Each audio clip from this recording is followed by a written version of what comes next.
What's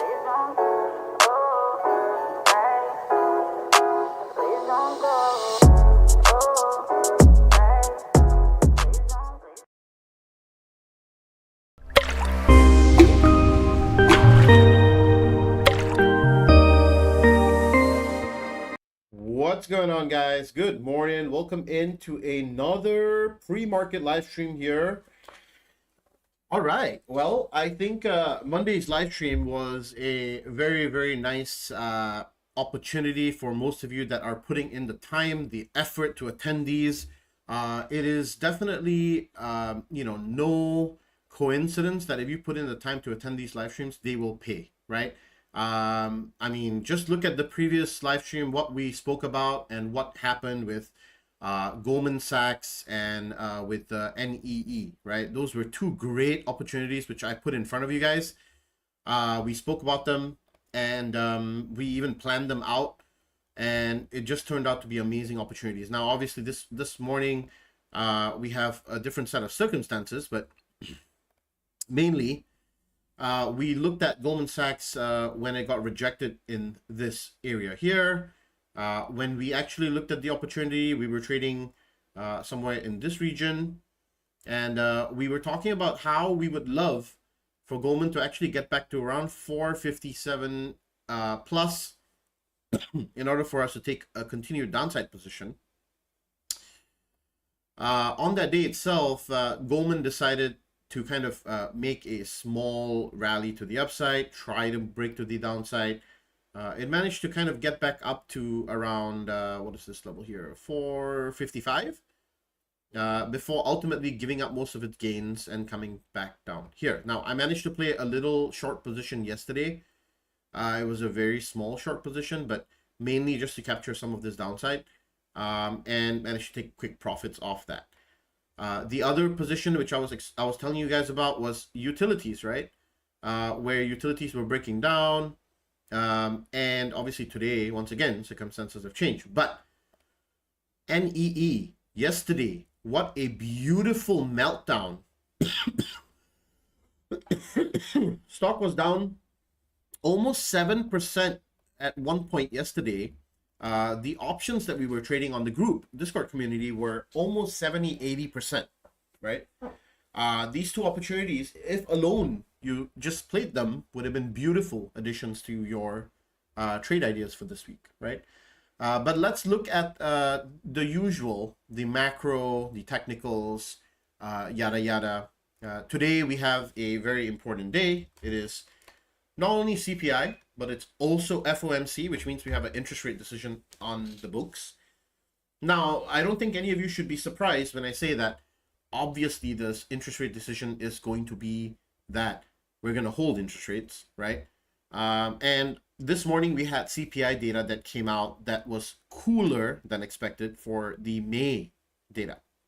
Now, very quickly and shortly after the CPI data came out, the short-term interest rate futures jumped, and traders are now starting to price in a bigger chance of a Fed cut. You can see with the movement of the 10-year yield further down, right, which means that people are buying bonds once again, and then at the same time with the collapse of the dollar, which people have been talking about, oh, the dollar is going to go higher and higher and higher. It's the reason why I say don't try to predict what is going to happen in the economy. It's stupid to do so. Just be aware of what's going on and plan for different outcomes. That is literally all your job is, right? Now, if you realize out of the three indices, the NASDAQ just clinched to 61.8, which was one of the levels we were looking at for a target. The S&P 500 has just surpassed the 38.2 extension on its way up to 5,005, which is our long-term target. You guys know this. I've been talking about for a very, very long time, right?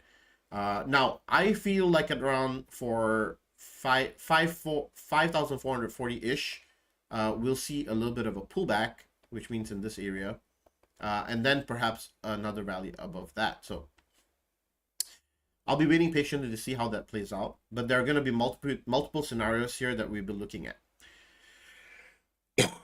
So what are we supposed to be focusing on now that the market is chiming on a different tune, right? You can see that the Dow Jones, in fact, is the lagging indices right now, right? That means the top 30 stocks in the United States are actually lagging versus the Magnificent Seven, which are doing beautifully on the S&P 500, right? So you need to pay attention, close attention to two specific, very specific sectors. The first sector is IWM, small and mid caps, right? Because these are interest rate sensitive. The moment that you know that interest rates are going to be, interest rate cuts are on the table, this is the sector that stands to benefit one of the most, right?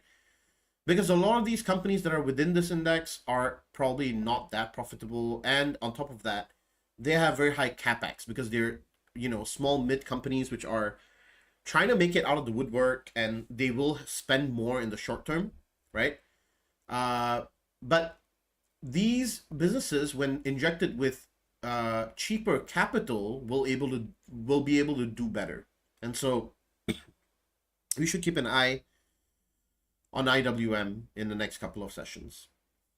Now, you guys know I have a long-term positioning on this, so I'm not really that worried about it.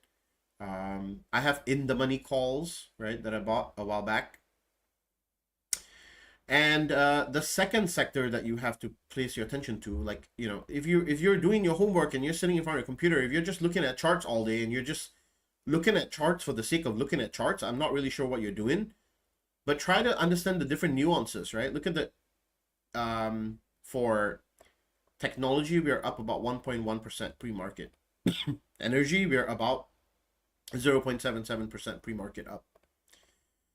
Financials, 0.91%. Healthcare, 0.38%. Consumer staples barely moved, 0.12%, right?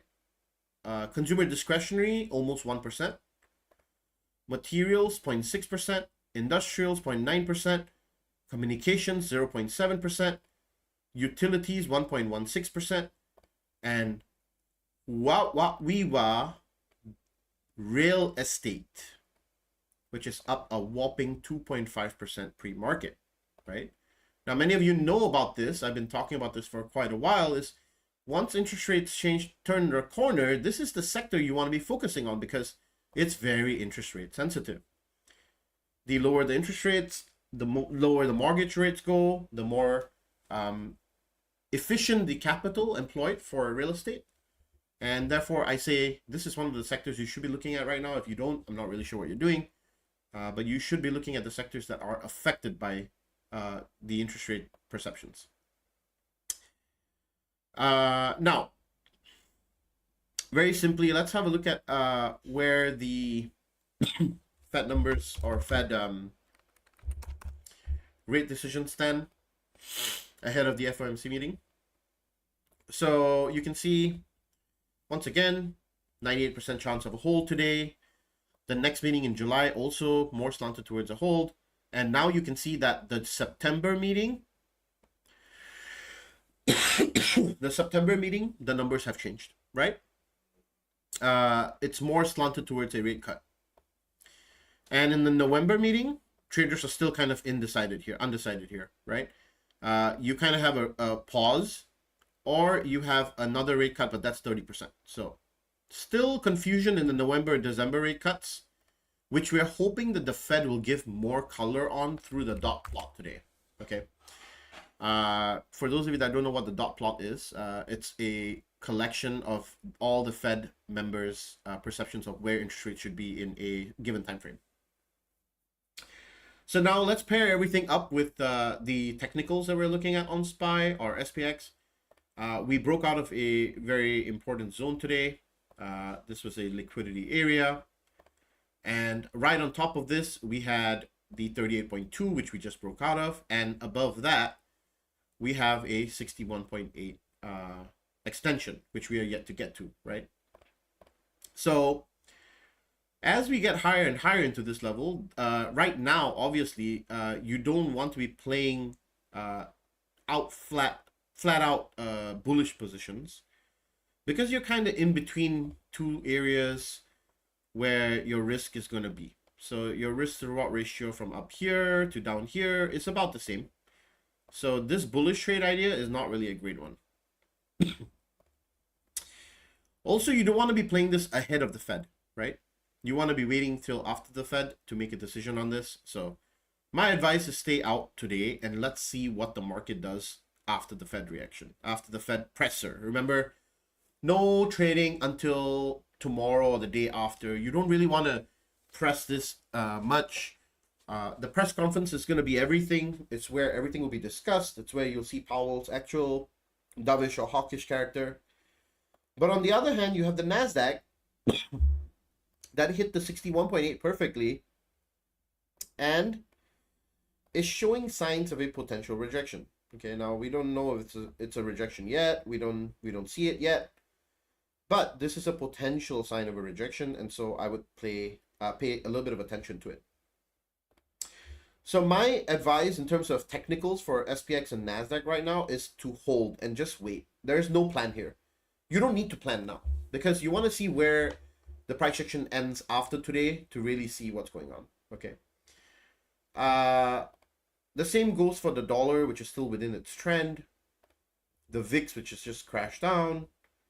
And let's look at a couple of opportunities which are friendly to our thesis. The first being PLTR. This is a small mid cap, right? It is a $53 billion market cap. Okay, not really a small mid cap, but still one of those smaller mid cap, smaller caps, right? I would consider this mid cap. Now, PLTR recently didn't get included into the S&P 500, but has been moving in a very interesting pattern, showing signs like it is breaking out of here and potentially going up further higher. Now, what is my plan here? My plan is pretty simple. I would like to see if we can hold, above the $24 level, and if we can still find some demand in this area, I would be happy to play some $25 calls in the probably 2 months region. That would be a good enough time, right?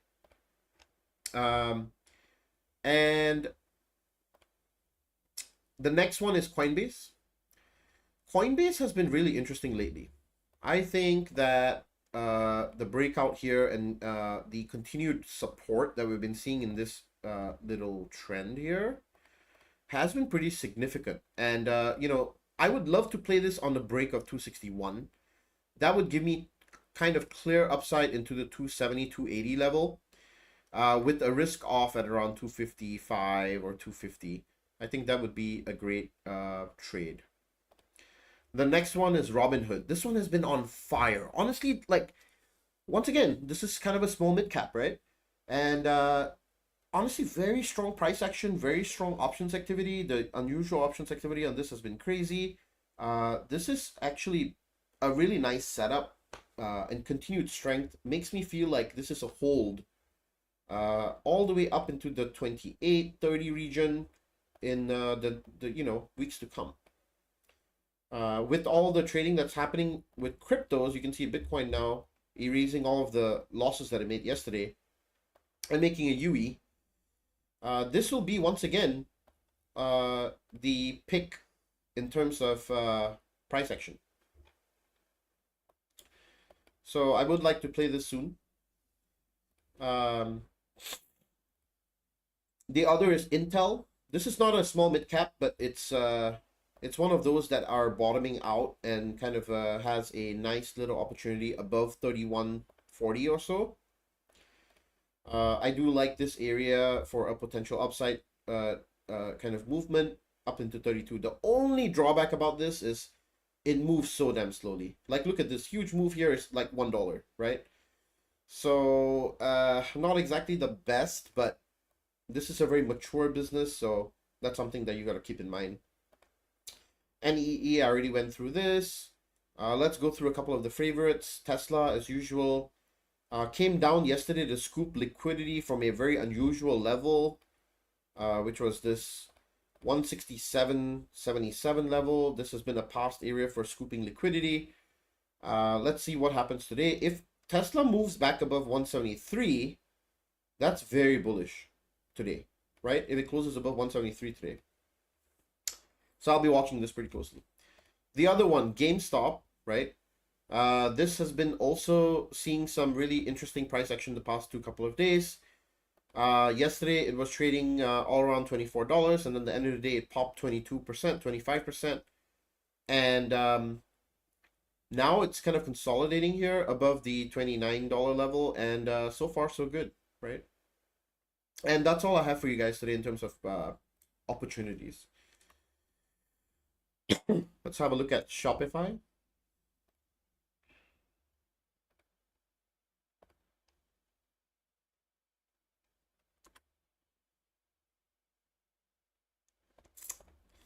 Shop. Okay. This has been in a very weird, like, kind of a dynamic here.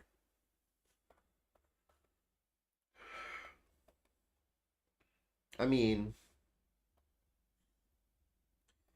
it's looking good. Yes, I see the gap that you're talking about. I wouldn't want to give too much importance to that though. Not unless it is a significant break above a key level. Hold on one second. Let me just kind of map out a little bit about this supply and demand here. See, the thing is, this stock doesn't have very good levels for me to have a look at. This is going to be where supply comes in.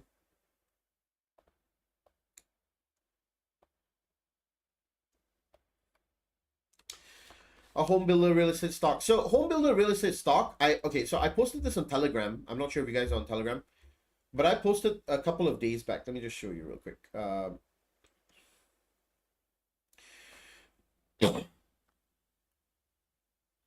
Hold on a second.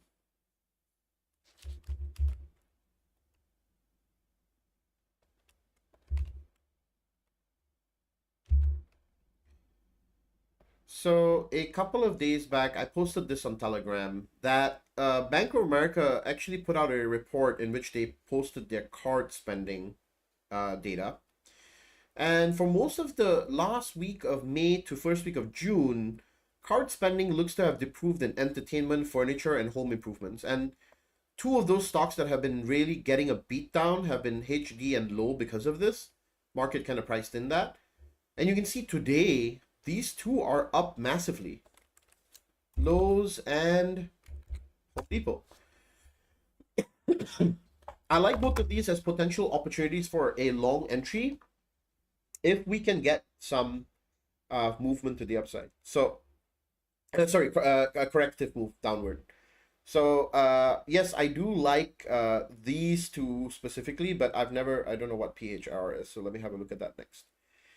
Okay, for Shopify, I'm going to be real honest with you. I don't really like this setup very much. And the reason why I don't like it very much is because it's gapped down pretty aggressively below a previous level of strong resistance. So this gap down doesn't show me that there is enough strength yet to overcome this level. Now, if Shopify wants to create a uptrend from here, which it's not a uptrend anymore. So, Jason, here's what I'm trying to explain to you. Yes, it gapped down. Yes, there is a gap. But this thing is it's not in an uptrend. It's in a downtrend. It's moving downward. I don't see the reason why I would want to go long here just yet on a whim that there's a gap. You guys gotta be very careful about what you consider as gaps and why you would play them. A gap doesn't mean that it's automatically going to be filled. You need to understand what kind of a gap it is. This is a pretty substantial gap down, right? So in order for Spotify to reclaim this uptrend, it needs to first break above 67.50. It needs to bounce higher above $61 all the way to 61.70, all the way to 67.50, sorry, and then make another move to the upside and confirm this a couple of times. There is no confirmation here that this is going to move higher just yet, okay? So I wouldn't jump straight into this on the bullish end just because you see that there's a gap to be filled. It's not the right way to do things. Besides, if you enter here and you expect the gap to be filled, where's the gap? Up here. What's the risk you're taking? Down here. What is the risk to reward ratio? It's definitely not more than 1:2. It's definitely not even, let's have a look at it, right? If you're doing this, you're taking this. Let's say you even put your risk a little bit more off, and you go all the way to gap fill. Your risk to reward ratio is 1:2. This is 1.2. This sucked as a trade, right? So I wouldn't play this personally. Not to the upside, not to the downside. Either way, you're in an impossible situation here. Just it's overall a bad selection of a potential opportunity. Just my 2 cents. PHR. Let me have a look at what that is. I have no idea what the stock is. I'm so sorry. Rich, you're probably the only person who comes on the live stream and constantly throws at me names that I have never heard of before in my life. And honestly, I dig that. I really appreciate that. It's because I learn a lot from the stocks that you give me. So this is what? Technology services, package. Oh, wait. Wrong ticker symbol? Oh, PHM. No wonder. Okay. Pulte Group. Ah, yeah. So this also, see, it's up about 4% today. Yeah, this is another one of those, right? So similar kind of setup. I like this actually. This is nicer, right? This is cool, right? You have a nice little uptrend developing. That's really nice. A strong uptrend too. It's bounced on this couple of times now, right? Now granted, the movement of this is not really perfect, right? Because you have like a weird ass like parallel channel going on. But I think what you want to do here is establish more demand, because it's going to kind of fade in between this two. So what you want to do here is establish more demand above 117, since you're already opening up at 115 on pre-market. So I would want to establish more demand above 117, and then you can like take a tighter risk off somewhere at around 112, and then have a bigger upside, like a breakout situation. Is this in price? Is this going to enter price discovery? Yes, it is. So I would say play the 117 breakout into price discovery. That's probably a smarter idea, because if it breaks 117 and establishes demand above 117.50, then you're likely going to see a move into 122-ish. So I like that kind of a setup better if you can establish demand above 117. And that's all I have for you guys today. I hope that the live stream was helpful for you guys, or broken down everything that you need. Once again, I'm going to repeat about JPOW. Anything can happen today. You got a green candle opening up the day, but don't pin all your hopes in the day remaining green. Jay Powell can come in and say a bunch of shit, and it's going to cause the market to go into anxiety again. So be very cautious. If anything, my advice to you is not to trade today at all. Okay, just don't leave. Just leave it out. Just stay out today. Okay, it's not a day unless you want to like take YOLOs on GME, which I don't advise you to. But like, you know, it's one of those things that are like gambling, right? So this is not financial advice. I don't recommend it, but definitely interesting price action on GME. At what point would you suggest considering an entry for a beatdown stock like WBA? Let's have a look. Walgreens Boots Alliance? Was that one? I wouldn't. I just wouldn't. I just wouldn't take an entry in this. It's broken down multiple key levels. It's continuing to go down. I wouldn't take a long entry in this at all. It can keep sliding. I would wait till on the weekly this thing makes higher highs again. Right? So it has to first of all range, then it has to break out, then it has to confirm, then it has to break out again, then it has to confirm, then I would enter. Right? That's what I would do. Just my 2 cents. When the stock trading like this, obviously I'm not going to touch it. Okie dokie. Well, that's all I have for you guys. Have a great rest of your trading session. I'm going to hop on the Discord in a second here, trade with the team. Once again, if you are interested in a 14-day free trial, link is in the description. If you want a free Discord access, it's in the description. You want a coupon code to join our premium channel, just message me on Instagram or on Discord, and I'll let you get one. Till then, take care and peace out, guys. Have a good trading session and all the best.